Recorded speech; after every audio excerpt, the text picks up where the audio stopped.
So we're gonna check out this video right now. Caught my attention. Why? Because it is pretty much contradicting the whole United States stole Mexican land and Mexico wants to yada yada yada blah blah blah.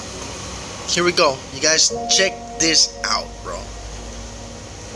1936, Mexico had bounties on the heads of Apaches. 12 years after those of us north of the Rio Grande were already U.S. citizens. That means they got money and land for showing that they killed my people. A lot of what's today northern Mexico was stolen land from the Apaches through bounties of land and money for the murder of my people.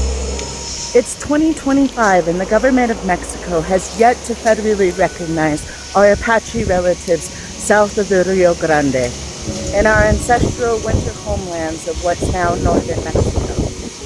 For those natives joining and celebrating. That is crazy. Now she jumps into a different topic right here, but let's get a little more holy shit factors. Alright, you guys ready? Bing bang boom bang bing boom bam. You're asking about a complex and often brutal period in the history of the U.S.-Mexico borderlands. Yes. Specifically concerning the relationship between Mexican authorities and Apache peoples. Here's an overview. Let's go. Mexican bounty payments for Apache scalps. Historical context. For centuries, various Apache groups had a complex relationship with Spanish and later Mexican settlements. This often involved raiding for resources, horses, livestock, captives, and retaliatory expeditions from the settled communities. After Mexican independence in 1821, the new government often struggled to control its vast northern territories and defend its citizens from Apache and Comanche raids. Comanche! The rise of bounties. By the 1830s and 1840s, the situation became desperate for many Mexican states, particularly Sonora and Chihuahua. Raids by Apache groups caused significant loss of life, property, and economic disruption. In response, Mexican authorities began offering bounties for Apache scalps. What? Initially, bounties might have been around 100 pesos for a male Apache scalp. Over time, these bounties evolved to include different rates for men, women, and children, e.g., 100 pesos for an Apache man, 50 for a woman, and 25 for children under 14. What? Bounty hunters were also often allowed to keep any... Hold on, what? 25 pesos for children under 14? What the fuck? Apache property they captured. The scalp hunter business. This system incentivized a gruesome scalp hunter industry, which included both Mexicans and Anglo-American frontiersmen, like the infamous James Kirker and the Glanton Gang, as depicted in Cormac McCarthy's Blood Meridian. These groups were often ruthless, and there were instances where non-Apache people, including Mexicans, were killed and scalped to be passed off as Apache to claim the bounty. Consequences. The bounty system further escalated the violence and deepened the animosity between Mexicans and Apaches. It was a desperate measure born of a desperate situation, but it led to widespread atrocities and immense suffering on all sides. Stolen land and the Mexican-Apache Wars. The concept of stolen land in this context Let's go right here. is multifaceted. 1. Apache land and Mexican settlement.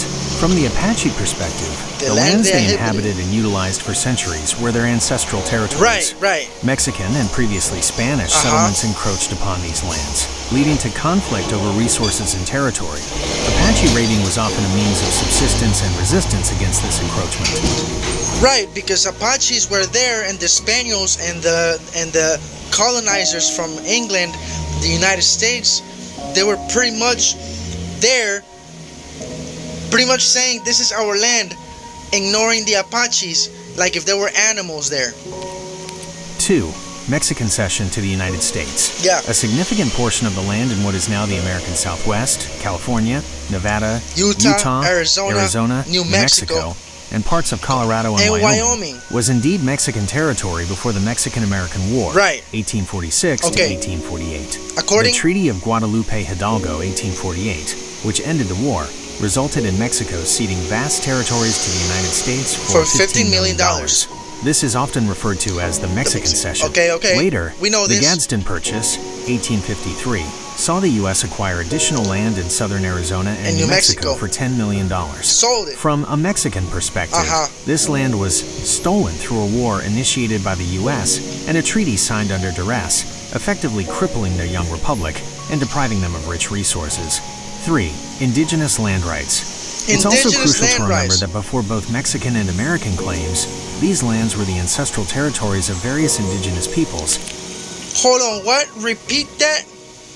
Indigenous land rights. It's also crucial to remember that before both Mexican and American claims, these lands were the ancestral territories of various indigenous people, including Apaches, Comanche, Navajos. Shout out to my homie Clayton Menecaus, Kevin and Sean, and Quentin Menecaus, and my homie Delino Begay.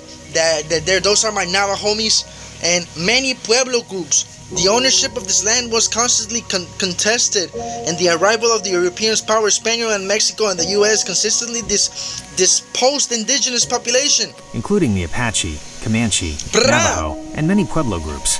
The ownership of this land was constantly contested, and the arrival of European powers, Spain, then Mexico, then the U.S., consistently dispossessed indigenous populations. We're almost done. In summary, bounty payments for killing Apaches by Mexican authorities were a real and horrifying aspect of the prolonged conflicts in the northern Mexican frontier. That's right. Driven by desperation to control raiding and protect settlements. That's right.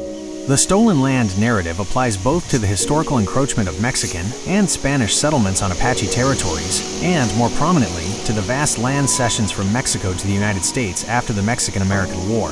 This period was incredibly complex, marked by shifting alliances, brutal warfare, and immense suffering for all involved. Understanding these dynamics required acknowledging the perspective of all groups and the difficult circumstances that shape their actions. Holy guacamole factors. So I come into this house,